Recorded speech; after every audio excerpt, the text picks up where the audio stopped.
Je me tiens devant vous ce soir pour vous parler de l'égalité entre les femmes et les hommes. Tout de suite, certains d'entre vous vont se dire que cette jeune fille va encore faire un discours féministe. Eh bien, oui. Je trouve en effet important de l'aborder encore et encore, car que savons-nous vraiment de l'égalité entre les hommes et les femmes? Eh bien que la Déclaration des droits de l'homme et du citoyen dispose que les hommes naissent et demeurent libres et égaux en droit. Les hommes avec un grand H, cela inclut donc tout autant les hommes que les femmes. Que c'est quelque chose d'important, comme une norme, ou plutôt une valeur. Alors dites-moi, pourquoi y a-t-il une loi pour faire de la parité une obligation? Je ne sais pas, mais si l'égalité entre les hommes et les femmes était respectée, il n'y aurait pas besoin de ces lois.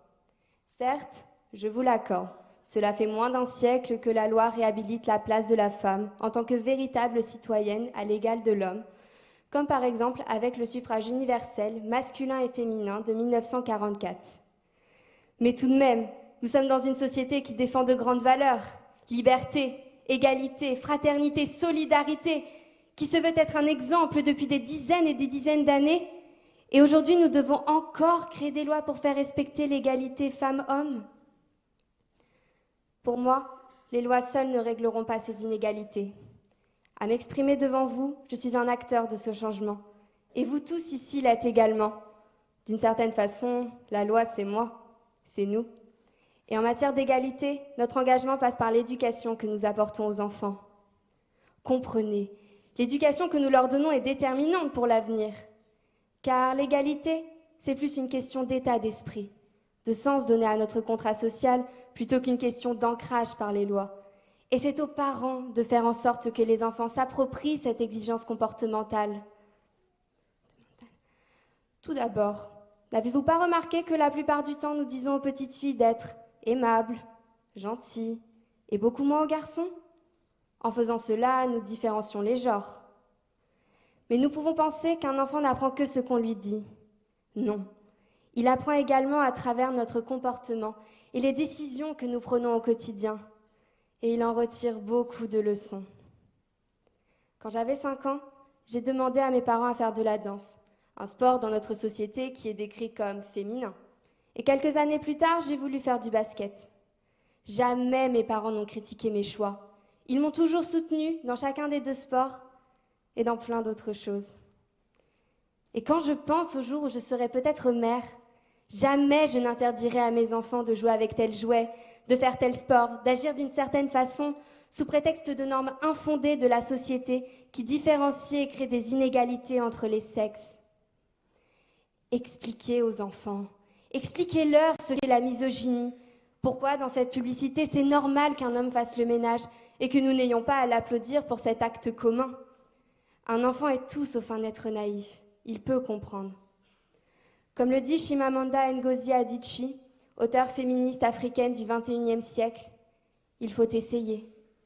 Essayez au mieux d'éduquer vos enfants de la meilleure façon qu'ils soient pour pouvoir espérer vivre un jour dans un monde où un homme sera l'égal d'une femme.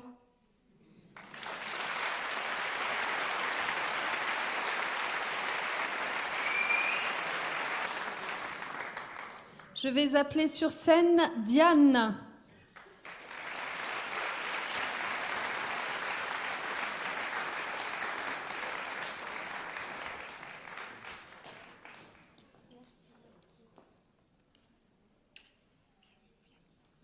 Alors merci à Diane d'avoir rappelé ce qui, je pense, nous unit tous, que bientôt l'homme soit l'égal de la femme, qu'on se convainque que les droits des femmes ont encore très besoin d'être mis en œuvre. Moi, j'ai eu la chance merveilleuse de travailler avec Najat pendant 2 années au Conseil de l'égalité dans un grand nombre de réunions. J'ai beaucoup appris, on a beaucoup construit pendant ces années-là et toujours se convaincre que les droits des femmes, c'est au bénéfice de l'ensemble de la société et donc de la démocratie. Bravo à toi.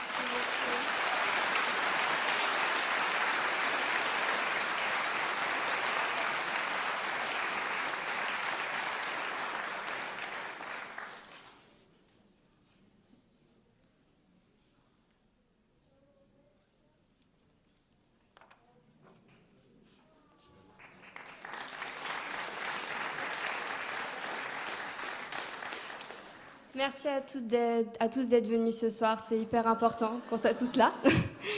Je voudrais remercier mes parents qui ont toujours été là pour moi, mes amis, ma famille, et Ronan et Élodie qui m'ont permis de faire ça ce soir, et je leur serai pour toujours reconnaissante de m'avoir laissé cette chance. Merci.